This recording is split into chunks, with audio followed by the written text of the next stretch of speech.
भोज आदमी नहीं होई वाह कुकुरे रे। लेकिन आदमी के 2-4 पे खाली ओवरलोड कर द बस। वाह कुकुर बनम देन न लागे। वो ऐसा लगे कि केवल उन्हीं के घरे में बहन बिटिया है, बाकी कुल तो बही क्या आवत। वाह साले महा कुकुर हो जाते। न जाने का होई भाई समाज के देश के। हाँ हाँ बिल्कुल बिल्कुल बाबू। चलता चलता मैं काहे घुसिया के चलबा। अब हाँ निके निके गरियाऊ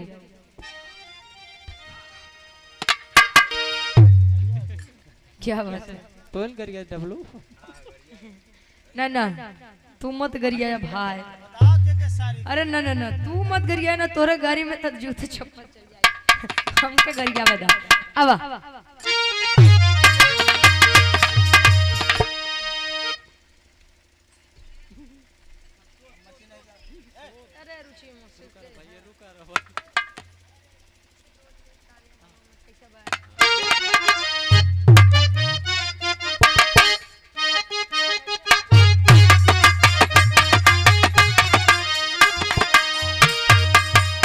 बिछी डोली गई कोने अमरवा में। बिछी डोली गई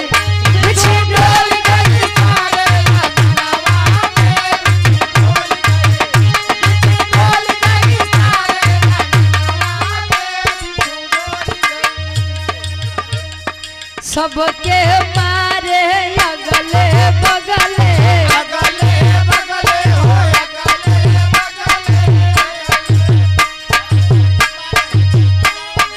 गोपाल ना सबके मारे सगले बगले गोपाल के बहनी नहीं होगा। गोपाल के बहनी के बदरवा में बिछी डोल गई तारे अमरवा में। बिछी डोल गई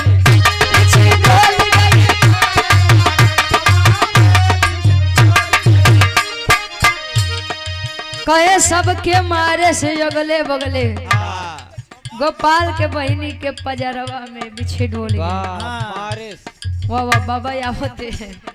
अब ऐसा न हो कि आपके गरियो आवा नहीं। बिछी डोल गई कोने पजरवा में। बिछी डोल गई कोने पजरवा में। बिछी डोल गई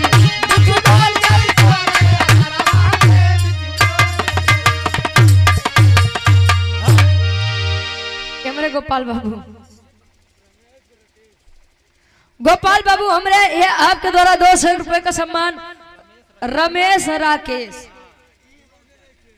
अच्छा दोनों जने खोई जाए।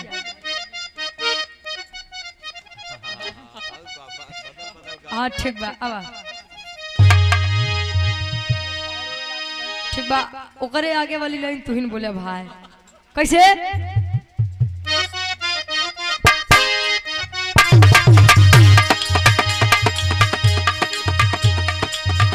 राकेश काहे रोवेला आपन बहिन खोजेला।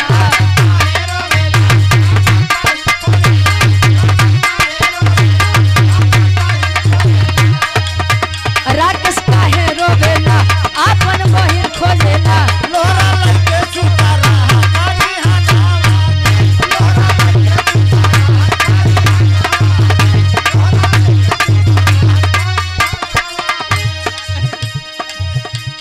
राकेश काहे रोवेला अपन बहिन खोजेला। लोहरा लगे सुता रहा खरियानवा में। तोरे गाड़ी में तो सही से मारपीट वाली नौबत आ जाए भाई। हेलो अरे भाई अब जी कुल बिरहा में मर गए अब राय दे बढ़ावे भाई। वाह रमेश भैया दिए हैं गोपाल बाबू के गाड़ी गीत गावे 100 रुपया बहुत बहुत धन्यवाद। हम अब एक कई जने के गरियाऊ केवल बाबू के।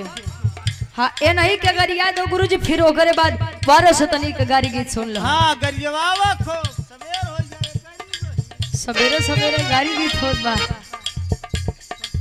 आवा ये रुक जाओ रुका तोरे गाड़ी गीत में भाई मारपीट हो जाए शुद्ध आवा जवन ठीक ठाक हो भाई नहीं तो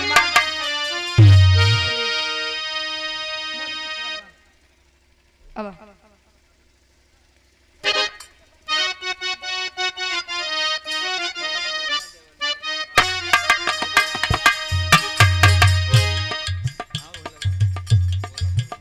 बोला बोला बोला बोला देवलिया पे क्या लिखल बा बोला बोला बोला बोला देवलिया पे क्या लिखल बा बोला बोला देवलिया पे क्या लिखल बा बोला आइतवार लिखल बा सोमवार लिखल बा अखिलेश भैया के गरिया भाई के बाद ओनई के ना अब ठीक बा ये हमरे अखिलेश भैया आपके द्वारा ये 500 रुपए का सम्मान बहुत बहुत धन्यवाद आशीर्वाद के चार कहे ऐतवार लिखल बा सोमवार लिखल बा गोपाल के बहिनी के तार लिखल बा ऐतवार लिखल बा सोमवार लिखल बा गोपाल के बहिनी के भतार लिखल बा बोला बोला देखा देखा देवलिया पे क्या लिखल बा बोला बोला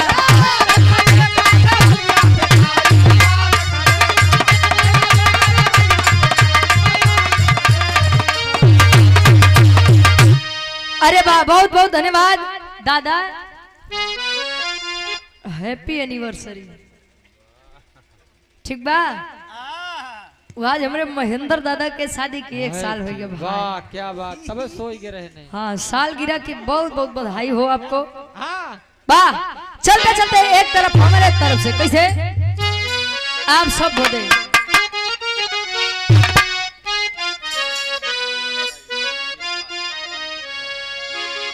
चले देता भैया कृपा शंकर के ये वाली ले लिया फिर से दोहरा ले इनका नाम ले ला अब हाँ लेकिन एक बात मत फरमाइश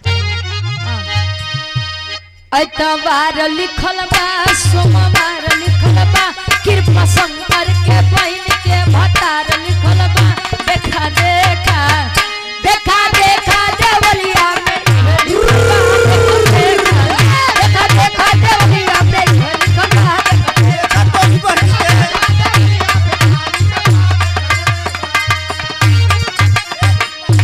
कहे ऐतवार लिखल बा सोमवार लिखल बा कृपा शंकर के बहिनी के भतार लिखल बा देखा देखा देवलिया में ये लिखल बा ये सब के गाड़ी गीत के फरमाइश है बहुत बहुत धन्यवाद चलिए श्री राम जानकी बैठे हैं मेरे सीने में श्री राम जानकी बैठे हैं मेरे सीने में श्री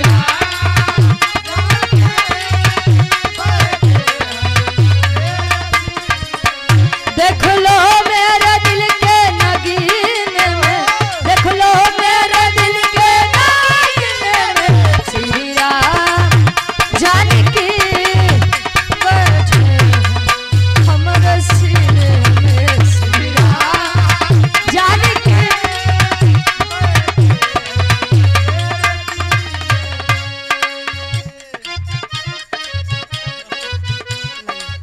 और ये पुनः से हमारे अखिलेश भाई जो पूरी रात भर दोनों कलाकारों का बड़ा सम्मान किए हमारे अखिलेश भाई जी दूल्हे बादशाह जी के बड़े भाई और हमारे भी धर्म के बड़े भाई और बारात में इतनी अच्छी सुविधा देने के लिए आपको बहुत बहुत बधाई हो बहुत बहुत धन्यवाद बा कहें कि आजकल बाराती में इतना बढ़िया सुविधा क्यों दे ले बस के बातें नहीं बा भाई आपके द्वारा पुनः ये 200 रुपए का सम्मान बहुत बहुत धन्यवाद मुझको कीर्ति न वैभव न यश चाहिए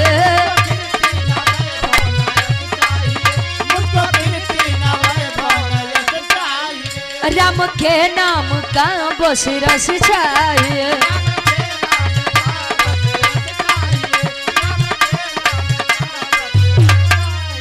देख लो मेरे दिल के नगीन में देख लो मेरे दिल के नगीन में श्री राम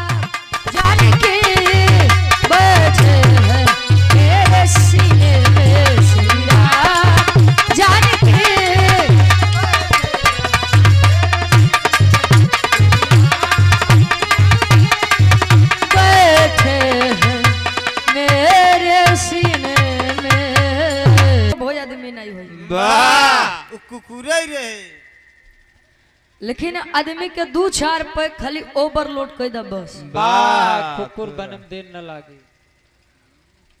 वो ऐसा लगे हाँ।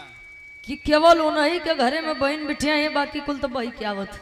वाह साले महाकुकुर हो जाते। न जाने का होई भाई समाज के ई देश के। आहा और ये हमारे बड़े भाई सुनील लाइट साउंड कंपनी, वाह हमारे यहाँ शादी विवाह में मकान डेकोरेशन, फ्लोर डीजे, कीर्तन, रामायण, सुंदरकांड, भागवत कथा आदि पर सिस्टम लगाया जाता है। हमारे बड़े भाई हैं सुनील भाई और अमित भाई, गोपालापुर कलिंजरा कोई रौना भदोही के ऐतिहासिक सजम से। वाह अच्छा ये हमारे राहुल प्रजापति के ये रिश्तेदार हैं कहो। आहा अच्छा ये आपके भैया हैं।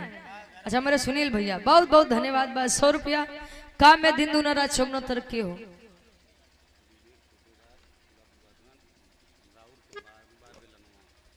सुनन तो विवेक भैया हमारे कोटेदार साहब तुलापुर बहादुरान की ऐतिहासिक सरजमी से 100 रुपया बहुत बहुत धन्यवाद आशीर्वाद के चाह रहे हैं।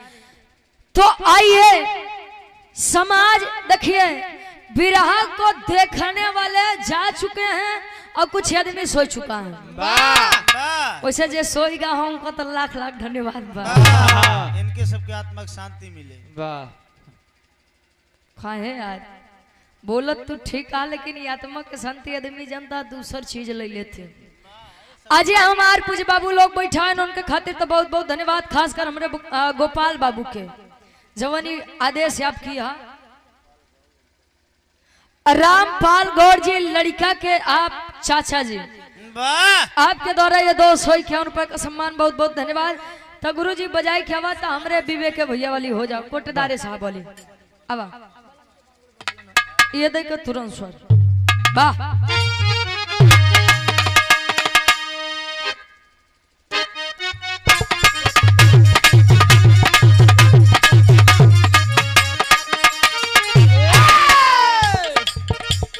हिल के पलंगिया त रोज हिलता,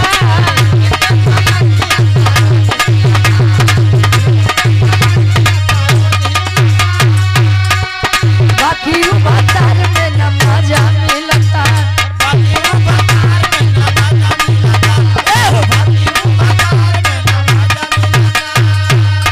चौकी पहोता नहीं खे, चौकी पहोता नहीं खे, सही से मिलना बलम के, बाबुड़ बाबेलना बलम के।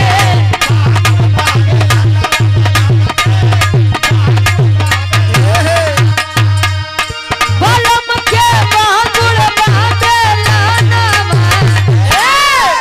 अरे राजा के बाबुड़ बाबेलना, राजा के बाबुड़ बाबेलना।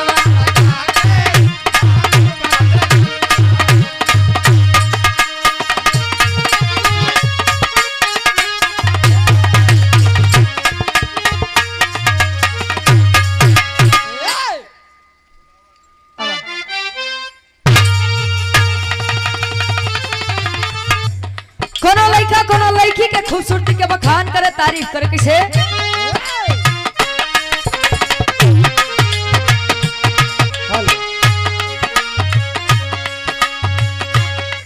देखले हम बानी एगो रूप के रानी।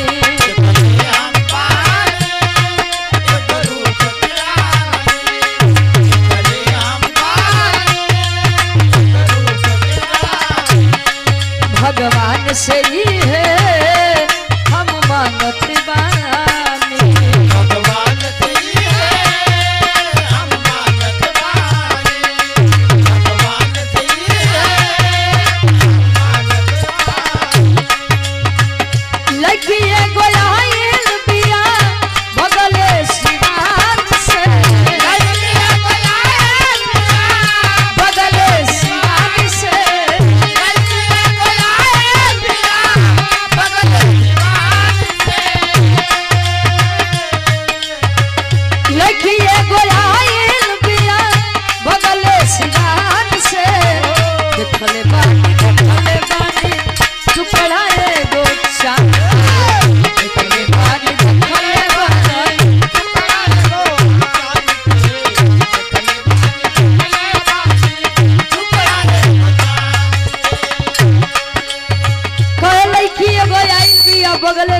देखले बानी टुकड़ा एगो चांद के वाह लइकावा बखान करे तारीफ करे वैसे खूबसूरती के गुरुजी दुनिया दीवानी बा वाह लेकिन कब जब सच में प्रेम हो तब वाह अगर सच में प्रेम है तब कितनो खराब इंसान है वो बड़ा अच्छा लगे लइका कहे कारी कारी आँखी में काजल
विवेक कोटदार साहब हमरे इसी ग्राम से आपके द्वारा ये 100 रुपए 200 रुपए का सम्मान बहुत बहुत धन्यवाद भैया उठावा काहे अपने मन से छड़खानी करत हो तो बोलत नहीं ना हेलो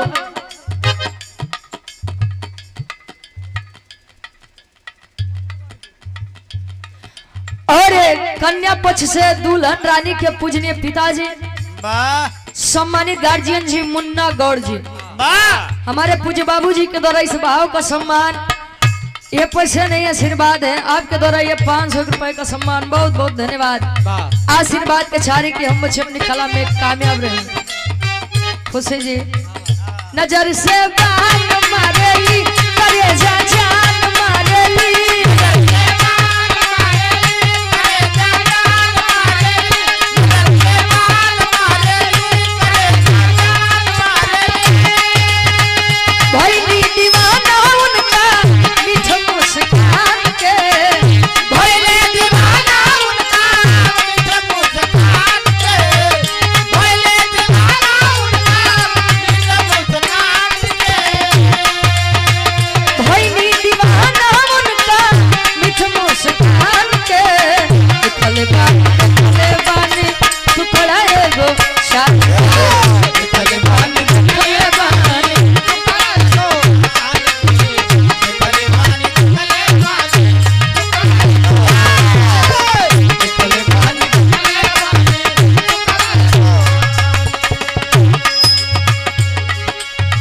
कोटदार साहब विवेक भैया के फरमाइश बा दिल में बढ़ेला बेचैनी हल्का हल्का ये गोरी हाँ याद बा उधर सल हमारे गुरुजी बजावा जाते हैं जैसा जैसा गीत वायरल होते रही उनके दिमाग से उतर जाते हैं अब एक लाइन अंकर वाली हो जाओ फिर सबको फरमाइश बा कान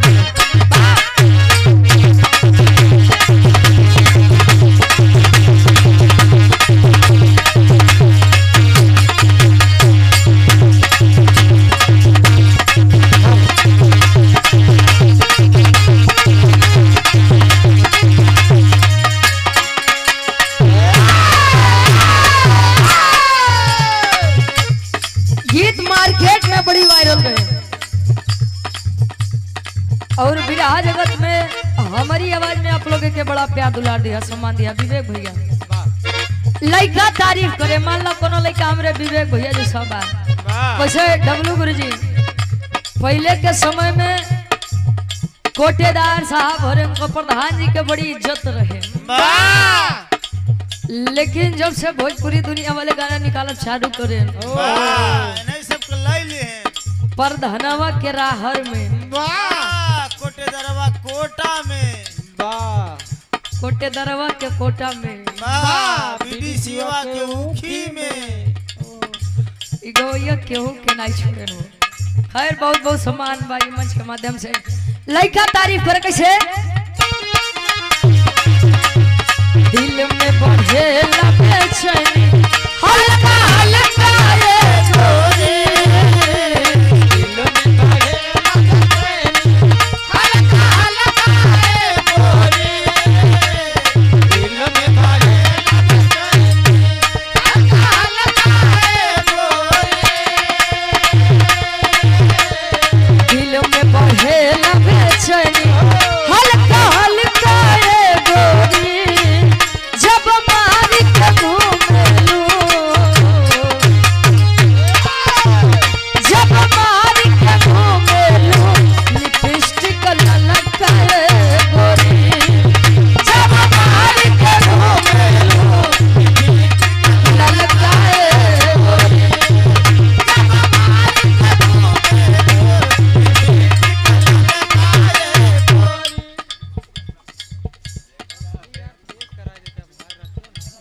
बबलू भैया हमारे तुलापुर बहादुरान के ऐतिहासिक सजमी साहब के द्वारा 100 रुपया बहुत बहुत धन्यवाद। अच्छा ये गनवा दोहराई दे हेलो हमारे गार्जियन जी बड़का भैया हमारे विवेक भैया कोटेदार साहब तुलापुर बहादुरान से पुनः इस भाव का सम्मान है आपके द्वारा ये 200 रुपए का सम्मान बहुत बहुत धन्यवाद। ये हमारे विवेक भैया के फरमाइश रहे बबलू भैया के कहना हम बखिए के फिर से दोहरा दे कैसे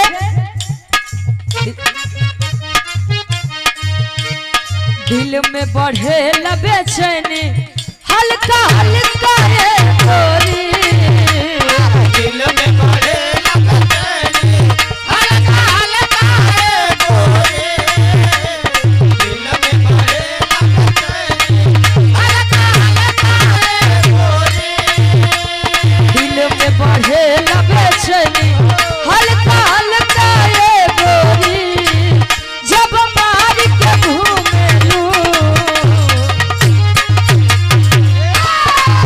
जब मार के घूमेलू लिपस्टिक ललकाए गोरी जब मार के घूमेलू लिपस्टिक ललकाए गोरी जब मार के घूमेलू लिपस्टिक ललकाए एक नहीं देही अपा डालेलू दुपट्टा विवेक भैया देही अपा डालेलू दुपट्टा माथे मलंगा रे गोरी देही अपा डालेलू दुपट्टा माथे मलंगा रे गोरी देही अपा डालेलू दुपट्टा माथे मलंगा रे गोरी देही अपा डालेलू दुपट्टा माथे मलंगा रे गोरी जब मार के घूमेलू जब मार के घूमेलू लिपस्टिक ललकाए गोरी जब मार के घूमेलू